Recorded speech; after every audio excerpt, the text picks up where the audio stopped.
Assalamualaikum warahmatullahi wabarakatuh. Kami dari kelompok 1 akan mempresentasikan hasil kerja dari kelompok kami. Mata kuliah studi Al-Quran dan Hadis. Perkenalkan, nama saya Fitriana Rohidotul Jannah.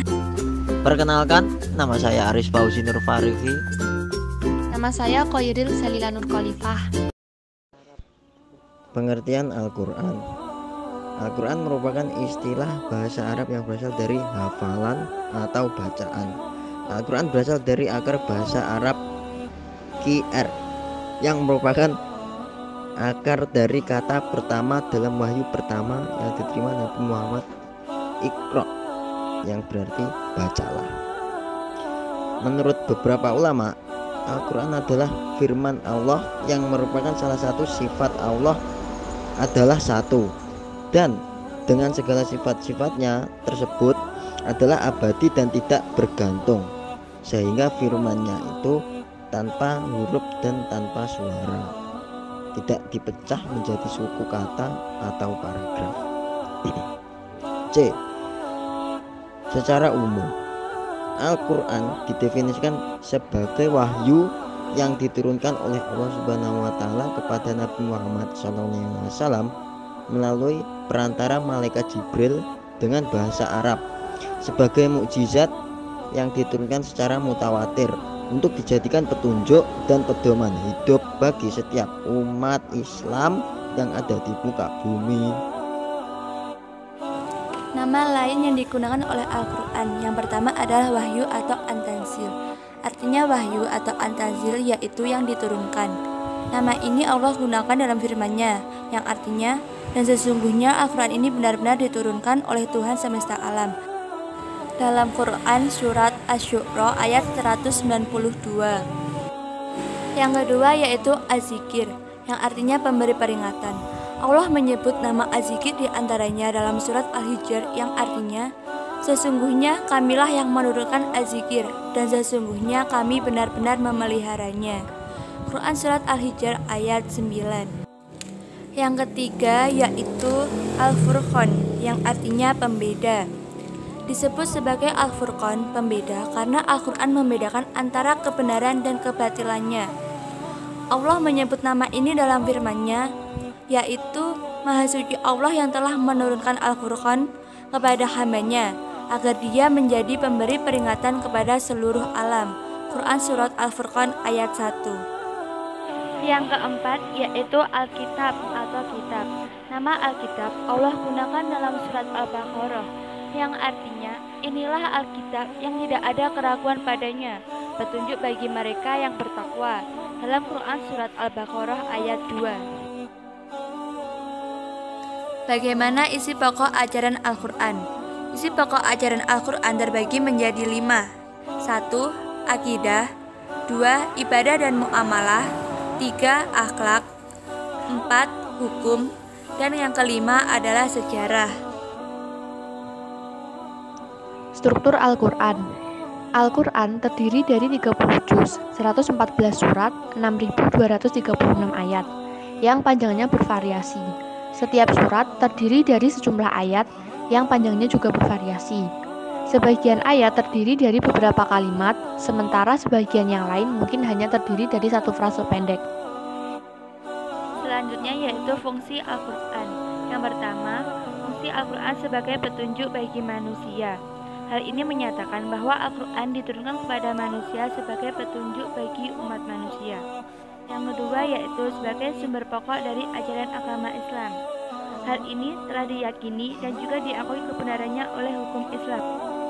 Ajaran dalam Al-Quran juga meliputi persoalan tentang kemanusiaan secara umum, seperti halnya mengenai ibadah, hukum, ekonomi, politik, sosial budaya, serta ilmu pengetahuan dan juga seni. Yang ketiga yaitu sebagai peringatan dan pelajaran bagi manusia. Dalam Al-Quran juga banyak diterangkan mengenai kisah para nabi dan umat terdahulu, baik itu umat yang melaksanakan perintah Allah Subhanahu wa Ta'ala maupun umat yang menentang dan bahkan mengingkari ajaran Allah Subhanahu wa Ta'ala. Kedudukan Al-Quran. Yang pertama, Al-Quran dalam bahasa Arab merupakan pusat keimanan kaum muslim. Yang kedua, Kata-katanya dianggap bersifat ilahiyah. Percaya pada Al-Quran sebagai salah satu wahyu Tuhan merupakan perangkat dasar keimanan. Yang ketiga, kata-kata Al-Quran dihafal dan diucapkan.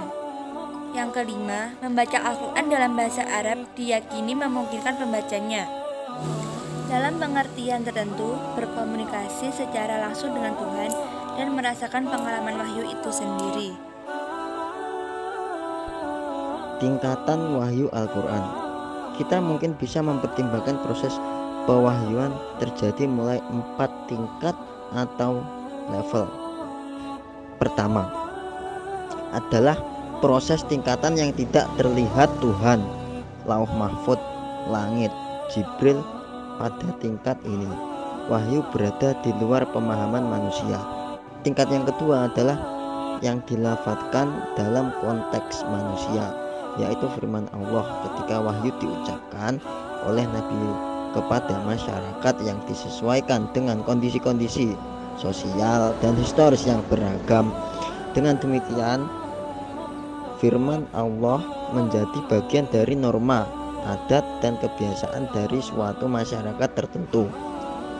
Melalui Al-Quran, Allah berbicara baik kepada manusia secara umum maupun kepada masyarakat di sekitar Nabi secara khusus. Tingkat yang ketiga, wahyu berkaitan dengan teks yang menjadi bagian dari kehidupan sehari-hari umat Islam. Artinya, wahyu itu kini telah ditulis dan dilaksanakan ajaran-ajarannya. Wahyu ini menjadi bagian penting dari kehidupan sebuah komunitas dan diterapkan serta digunakan dengan cara yang berbeda-beda dari masyarakat yang satu ke masyarakat yang lain. Pelaksanaan dan penerapan wahyu ke dalam kehidupan sosial tersebut dapat disebut sebagai proses aktualisasi. Tingkat yang terakhir adalah tingkat yang keempat, melibatkan dua dimensi wahyu berikutnya masih terjadi. Pertama adalah bahwa masyarakat muslim tetap terus dan semakin mengelaborasi makna-makna dalam wahyu Al-Quran. Setiap komunitas masyarakat setelah Nabi Muhammad secara berkesinambungan telah berupaya untuk menerapkan makna Al-Quran ke dalam kehidupan mereka. Pengertian ulumul Quran. Secara etimologi, ulumul Quran terdiri dari dua kata, yaitu ulum dan Al-Quran. Ulum adalah jamak dari al-ilm yang berarti ilmu, maka ulum berarti ilmu-ilmu. Secara bahasa, kata ulum Al-Quran dapat diartikan kepada ilmu-ilmu tentang Al-Quran. Sedangkan secara istilah, ulumul Quran adalah segala sesuatu ilmu yang membahas tentang kitab yang diturunkan Allah kepada Nabi Muhammad SAW yang berkaitan dengan turun, bacaan, kemujizatan, dan lain sebagainya.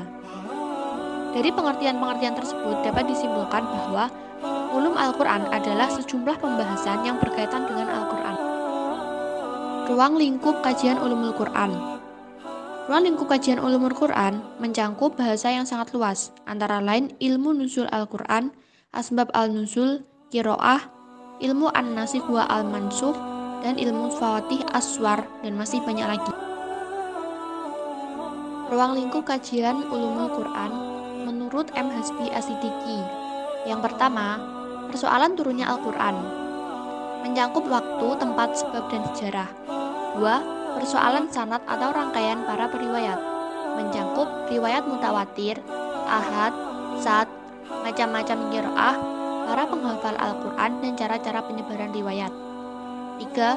Persoalan qiraat, mencangkup cara berhenti atau waqaf, ibtida, imalai, meringankan bacaan hamzah, dan idgham. 4. Persoalan kata-kata dalam Al-Quran, mencangkup gharib, mu'rab, homonim, sinonim, dan tasbih. 5. Persoalan makna Al-Quran, mencangkup makna umum dan yang tetap dalam keumumannya, makna umum yang dikhususkan, makna nas atau makna lahir, makna global, dan makna yang dapat diperinci. 6. Persoalan makna-makna Al-Quran yang berpautan dikaitkan dengan kata-kata Al-Quran, mencangkup makna berpisah, wasl, i'jaz, i'tob, musawah, dan qasr.